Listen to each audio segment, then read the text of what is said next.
CASA stands for Court Appointed Special Advocate. A CASA volunteer is someone who works with the courts to advocate for children while they are in the foster care system. When you visit with them once a month, when you have a permanency hearing, that's not enough to build that trust. And so the child never really tells you what's going on. We get to now know through the CASA workers what's actually going on, what's gone on, where they want to see it go in the future. Well, I don't think in the law the legal system is great, but it's so hard for a judge or a jury to get all the facts. And I think that CASA does tremendous work in helping get all the facts out there and let the people who make the decisions for that child's future let them know what's really going on. And I think that's why it's essential to have CASA. They are needed. They can be there with kids much more frequently than a caseworker can. The department gets overloaded, they're understaffed, it's a cycle. Sometimes we're fully staffed, sometimes we're not. CASA, if you're there, you're at the doorstep, you're checking on stuff for us. You're calling, you're saying, hey, how are you? You're there supporting your kid. You're bringing a sense of identity to your kid that they may have lost because they don't have their biological family anymore, but they have you, and that's what you need. And I love that because there's no way to get that information otherwise, and it's probably the only way you're going to get that information ever. CASA volunteers go through almost 30 hours of training and instruction before being sworn in by a judge.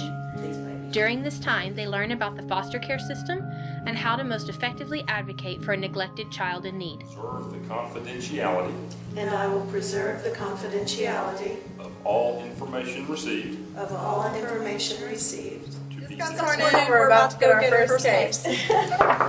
Well, you know, the statutory scheme of these cases, it involves multiple hearings all the way. We start with the adversary hearing, and then you go to the status, and so you have all these different hearings within the 12-month or the 18-month statutory time period for these cases. And at each hearing, I receive a report from the CASA advocate. Compare the CASA report to what I receive from the department. And I look for differences of opinions and things of that nature because that's what I want. I want to see different views, different beliefs as what's in the best interest to the child so that we can read those out and discuss those during the course of the hearing. So I would say every case is extremely important to me to have a CASA advocate on that because I use it, their report. It's very much a major part of my decision making and my views of the case too. So it's very important to me. My name is Rashawna Harvey, and I recently adopted twin 2-year-old boys through the CPS system, and our adoption was assisted by our CASA caseworker, Loretta Hale, and she was a big influence on all of us through the whole process. Volunteers maintain a positive relationship with their child until they are adopted in a permanent, loving home. This can sometimes take years. I had a case that lasted 3 years, one that lasted 3.5 years, and one that lasted 2 years. So, you can't take very many cases, when they last so long, and that's why we need more volunteers. Because the advocates get involved in these long-term cases and can't take any more. One of the things I think that surprised me with my first case, it lasted 3 years, and at the end of that case, I grieved those kids because the case was over, and I didn't have that much contact with them. I do get a Christmas card from them once a year, and those are really, really precious to me. But I grieved not being with those kids and missing them. And that's hard, it's difficult. You get so attached to those kids. I have a case where I had 2 little brothers, a 3-year-old and a 21-month-old. When I first took the case, my little 21-month-old boy was at Cook's Hospital. I went over to visit him, and I walked into this big sterile room, and there he was lying in a oversized crib. He was unresponsive. He had tubes coming all over his body, and his skull had been split open from the front all the way to the back due to brain damage that was caused by a beating from his dad. I looked at him lying there in that crib, and I thought to myself, why is this little baby here in the hospital? He should be out playing, having fun, laughing, giggling, getting mommy and daddy kisses. Instead, he was lying here in this crib. I didn't know what to do for him, so I thought I would sing lullabies to him. So I picked up his little hand, put it in mine, rubbed his arm, and I started singing lullabies to him. When I ran out of lullabies, I started in with my religious songs, Amazing Grace, and when I finished those, I ended up with Jingle Bells.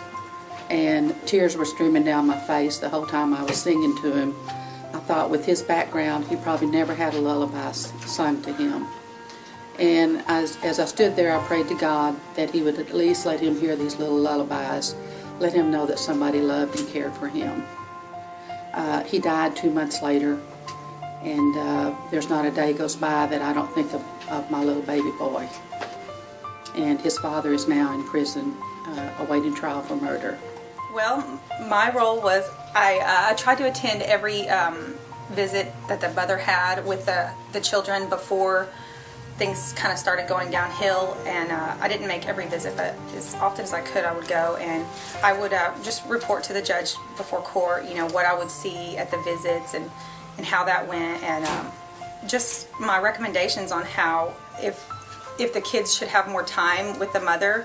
I will make a determination whether to appoint a CASA or don't appoint a CASA. I've actually appointed a CASA in every case that's come to me. I've never not appointed a CASA. The CASA volunteer gets involved, and you know, everybody kind of comes to the show at that particular time. We have a hearing on the matter, and at that time, the CASA volunteer typically gives me a written report, depending on how much time in between they've been appointed and when the hearing is. But the CASA worker will tell me, here are our thoughts, here are our questions, here are our suggestions, and basically, again, giving the court more data in order to make a better decision. That is one of the first things that I read in the file.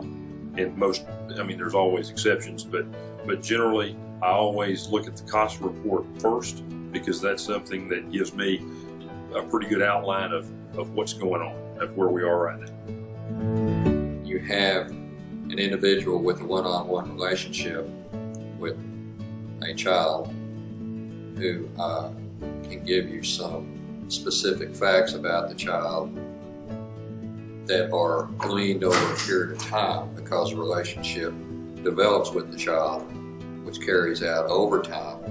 And since that CASA pretty much has a specific focus on that child, you get more detailed information than you would, for example, with a lawyer appointed to represent the child, who can only give so much time to daily interaction.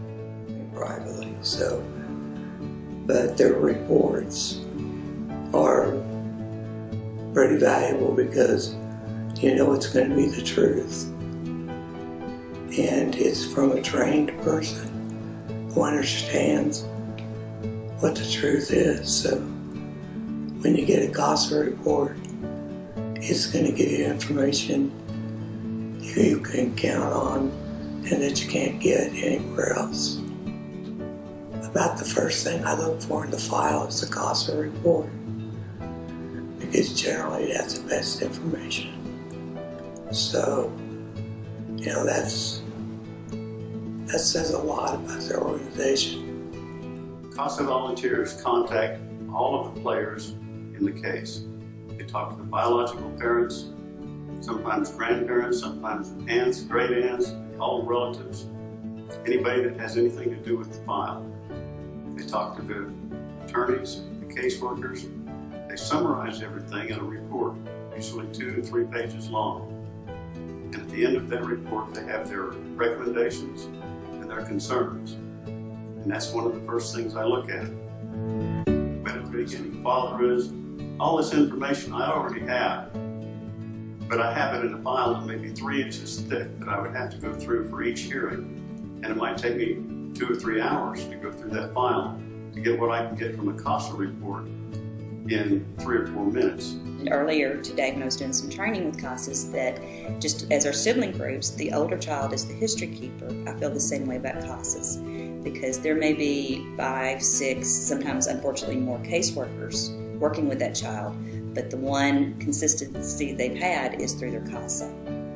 And so I think CASAs are absolutely wonderful. As far as my team and I, CASA is an integral part of our team. There would be no team without CASA. Any case decisions I involve the CASA in. Again, they're the history keepers and they have a different perspective. So I feel our team is lacking if we do not have a CASA on the case. That's what's happening, and I think sometimes they get a behind-the-scenes look that I can't have as an attorney, and I think they get a different perspective of all the other players than the department or an attorney has. And so hopefully they are the eyes and ears for the court. CASA is able to say, yes, the department's doing what they need to. I see them as a supporter of the department, even though they're a supporter of the children. The CASA often has more time to follow up with things than a caseworker. And I'm not saying it's not a caseworker's job to know those things, but sometimes it's helpful that you have CASA able to talk to every single teacher that he had and every single foster parent that we've had this whole time. Spend more time with the kid. CASA can go, a caseworker goes monthly, but it's a limited time. CASA can say, hey, let's spend time together. Hey, I brought you a book. Let's read this book. I got you a new game. Let's play a game. So you get to really know how that child is probably faster than a CPS worker does. So you're there to see the strengths and their growth, and you're also there to see that they're not progressing. CASA is someone who provides a stability to a child. You have a child that gets yanked away from parents or relatives or wherever they are, put into a stranger's home, and now they're going to live with this stranger, and the stranger is a foster parent. But they're still a stranger. They're not a relative that the child knows. So once a child meets their CASA, this becomes someone that they're going to bond to. And so you want to be able to know that you can meet that bond. Caseworkers come and go. Foster homes change. It's not the same as having a CASA who always knows where you are, always knows how to get a hold of you on the phone, and is going to be there when they say they're going to be there. You're their voice. You're able to speak for them. You make the difference. And your viewpoint is yours. It doesn't have to agree with anybody else's. You speak for the child, and you get to tell us everything about a child, and hopefully it's something that will mean something to you and that you'll have forever. For many abused children, this is the only constant adult presence in their life. In Palo Pinto County, we currently have over 100 children involved in CPS cases, but we only have 39 CASA volunteers at the time. So there's a huge need for the children who don't have a CASA who's looking out for their best interests. So as you consider whether or not to volunteer with the CASA program, I'll explain to you 2 things. First of all, your role as a volunteer will just be immeasurably rewarding for you, but also you will make a positive impact that will affect that child for the rest of his or her life. However, as the numbers keep growing and more children are coming into care, we are losing that battle of being able to constantly supply a CASA for each of these children. So it just takes more people in the community that are willing to get involved with CASA, because there's definitely a need for it right now.